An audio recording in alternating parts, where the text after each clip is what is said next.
Sri Lanka's presidential election, the first after the country plunged into an unprecedented economic crisis in 2022, is peculiar in more ways than one. Hello there and welcome to the Breakfast Rundown with me, Zulfick Farzan, where we discuss some of the key stories that affect you and I alike in Sri Lanka. Well, Sri Lanka's presidential elections are extremely crucial for the tear-shaped island nation, which is taking its baby steps to return to normalcy after the economic crisis in 2022, which also saw the once powerful then President Gotabaya Rajapaksa being moved out of office by a popular people's uprising. Now, it is alleged that the 2022 economic crisis was triggered by the wrong policies that were led by the Gotabaya Rajapaksa administration that brought the country to its knees. And after this, the Rajapaksas stepped away from active politics, which brought in Ranil Wickremesinghe as the successor president. Now, for the first time in the country's history, a total of 39 candidates are vying for the top spot in the country. Now, as the country gets ready for an intense battle, some of the prominent candidates have already hit the campaign trail and plan to hold as many as 100 election rallies each across the country.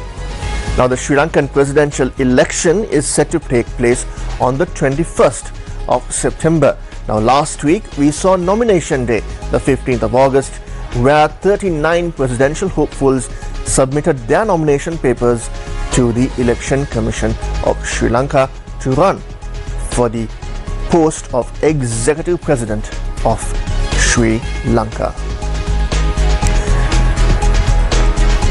Now, moving on, as preparations are underway for the presidential election, the National Election Commission says that at least 200,000 to 250,000 government sector employees will be actively involved in the election process.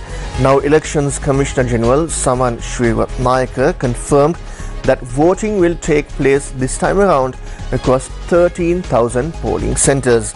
Now, additionally, he said that all the candidates running for the office of president have been issued with their respective symbols to contest the presidential election.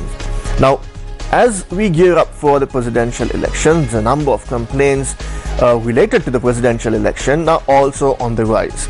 Now, the National Election Commission said that it has seen a significant rise in complaints that are filed with regard to the presidential election.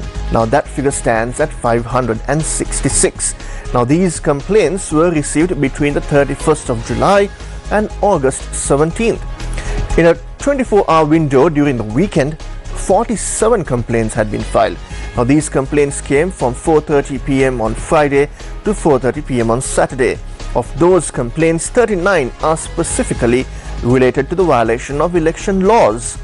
Now, additionally, the police have reported receiving 16 individual complaints related to the presidential election as well. Now, these include complaints related to the violation of election laws and also some acts of violence. Now, the weekend saw many presidential hopefuls hitting the campaign trail, with starting off their election campaign or their bid to the post of president of the country. Now, Sajith Premadasa, the presidential candidate of the Samagi Jana Bala Vegya, during his presidential campaign rally, pledged to abolish the executive presidential system and transition the country into a parliamentary system. Now, Premadasa criticized the current administration, accusing them of eliminating queues by only increasing prices and exacerbating poverty in the country. Now, he claimed that the government is falsely portraying a return to normalcy, which he argued only appears normal to those in power who can afford to go on tours and award contracts to their allies. Now, Premadasa promised the people of Sri Lanka that he would dismantle the executive presidential system and establish a parliament-centered democratic system. Now, at the same time, Anura Kumara Disanayake is the presidential candidate of the National People's Power, or the Jatika Jana Bala Vegya. Now, he highlighted that there are favorable conditions now for his campaign and his bid for the president's office. Now, he noted that many individuals within the government sector are also supporting the National People's Power. Now, he sees this as a big win for his campaign for the office of president. Now, emphasizing on the strong need for support, Anura Kumara Dissanayake has outlined several crucial decisions that the NPP intends to make after it is elected. Now, these include investigating criminals and bringing the masterminds behind the Easter Sunday terror attacks to justice. Now, another presidential hopeful is Namal Rajapaksa. Namal Rajapaksa is the son of former Sri Lankan President Namal Rajapaksa is the son of former Sri Lankan President Mahinda Rajapaksa and also the nephew of former Sri Lankan President Gotabaya Rajapaksa. Now, Namal Rajapaksa also hit the campaign trail during the weekend. Now, he has vowed that no Sri Lankan would go hungry again. Now, he is emphasizing his commitment to protecting the local farming community as well as the local economy. Now, at the same time, he also promised to protect Sri Lanka's fishing community and prioritizing local products over imports such as salmon to strengthen the domestic market. Now, while we speak of the elections, there are many factions that are coming forward pledging their support to various candidates. Now, over the past few weeks, we've seen many strongmen from the opposition and the government expressing their support to their preferred presidential candidate who they wish to see in office from the 22nd of September. That's a day after the presidential election. Now, the Ceylon Workers' Congress, which is actually representing many in the hill capital, especially from the estates, has pledged its support to independent candidate Ranil Wickremesinghe in the upcoming presidential election. Now, the announcement was made by Minister Jeevan Thondaman, who is also the General Secretary of the CWC. Let's have a listen to his comments. The Ceylon Workers Congress National Council was convened, and we had taken into account the thoughts and opinions with relation to trade union and the political situation of the country from our members in the National Council. The National Council is the Politburo of the Ceylon Workers Congress, and through a democratic way, after much debate, we had decided that we will be supporting His Excellency the President Ranil Wickremesinghe in his bid for candidacy of the 2024 presidential election, and it is also subject to a memorandum of understanding which we will be signing shortly, and all the thoughts and opinions provided by our valuable members will be taken into account in that MOU on short-term and long-term transformation goals of the upcountry sector. Well, while all this is happening in the campaign trail, something interesting is happening in the region. Now, Sri Lankan President Ranil Wickremesinghe has emphasized on the importance of strengthening economic cooperation with countries like India and Japan, with a special focus on deepening ties with these two countries. Now, the head of state session of the third Voice of Global South Summit took place virtually, and President Ranil Wickremesinghe was also one of the participants, along with Indian Prime Minister Narendra Modi. Now, let's have a listen to what the president had to say regarding the strengthening of ties with countries, and also on the shift of power from the West to the global South. We have arrived at a point where the West is no longer able to dominate the global leadership, and furthermore have become a part of the problem. Ukraine and Gaza are the best examples. I will not deal with it at length as those have addressed this before me. In this background, we have to appreciate India's effort to strengthen the global South. I must also here mention the Bay of Bengal. We are becoming a growth center, and BIMSTEC is becoming more important. Sri Lanka, while being a member of the BIMSTEC with our close economic integration with India, also seeks membership in the RCEP, enabling us to have economic cooperation agreements from Japan to India. But we realize that the Bay of Bengal is essential for our economies to develop. In this background, since many of the items that I was going to deal with has been already referred to by the earlier speakers, I would only like to mention that the post-1989 era, we started with the collapse of the Soviet Union, which were dominated by such views as the clash of civilization and the end of history, which highlighted the dominance of the Western system as is now coming to an end. This summit and the other similar summits, the expansion of the BRICS, the expansion of G20 will enable a new order to emerge in which the global south will have a bigger say. And I must thank India, which since its independence has been moving to bring together the Afro-Asian countries for the role you are playing now in forging closer unity between all of us.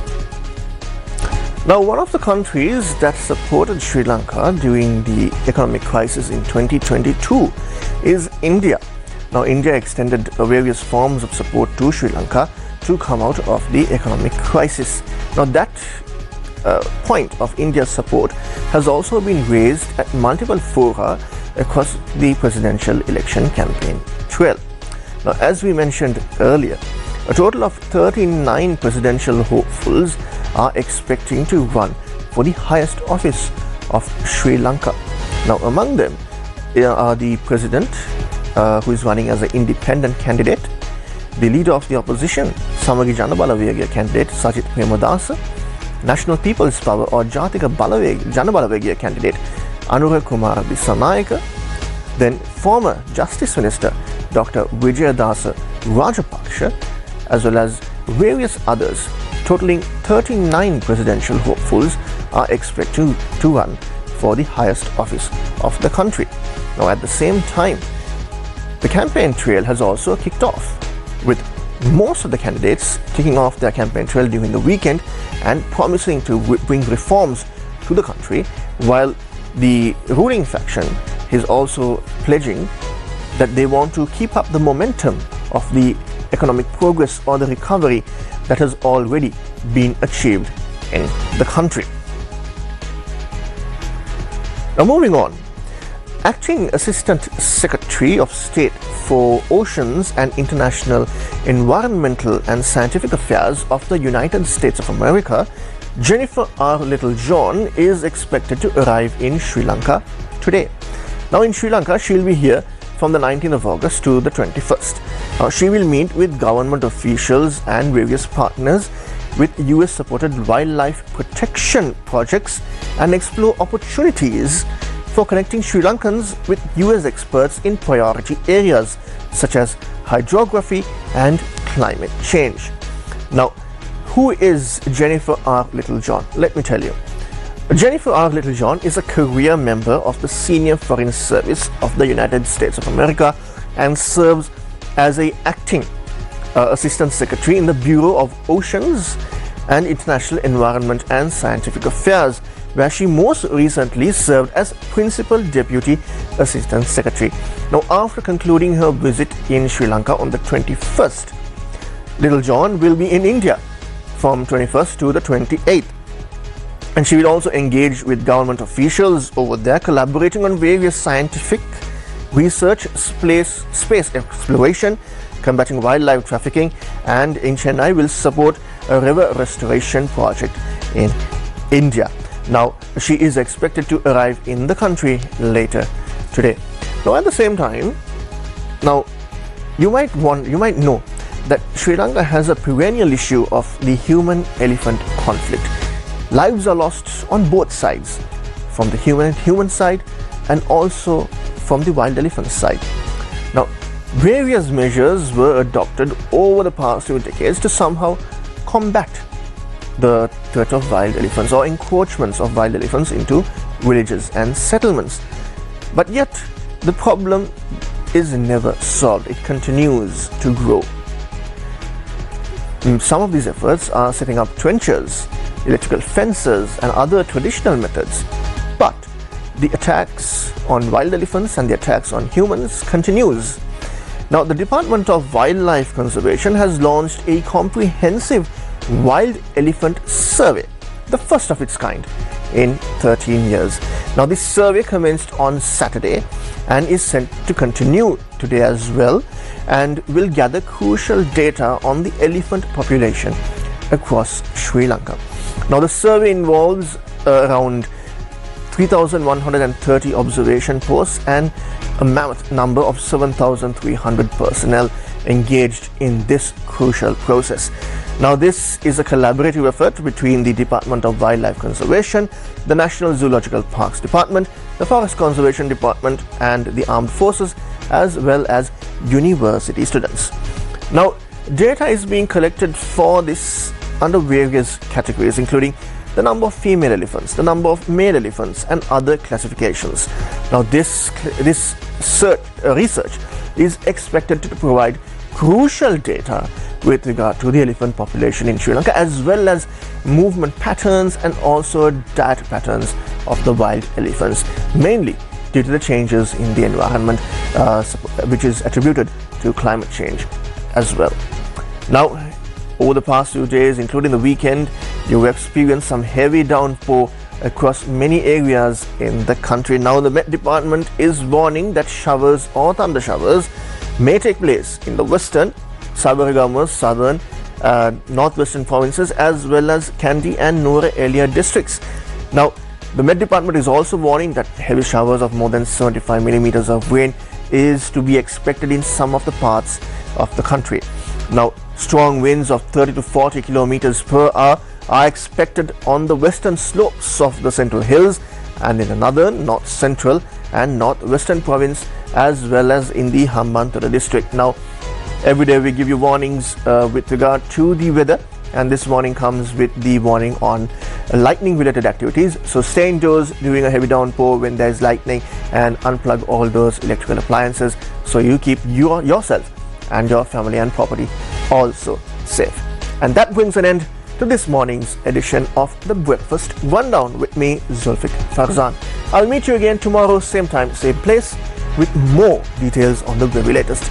But don't forget to follow us on www.newsfirst.lk and our social media handles on X, Instagram, Facebook, YouTube, as well as TikTok to get more insight on the stories that we discussed today. Until then, take care and God bless.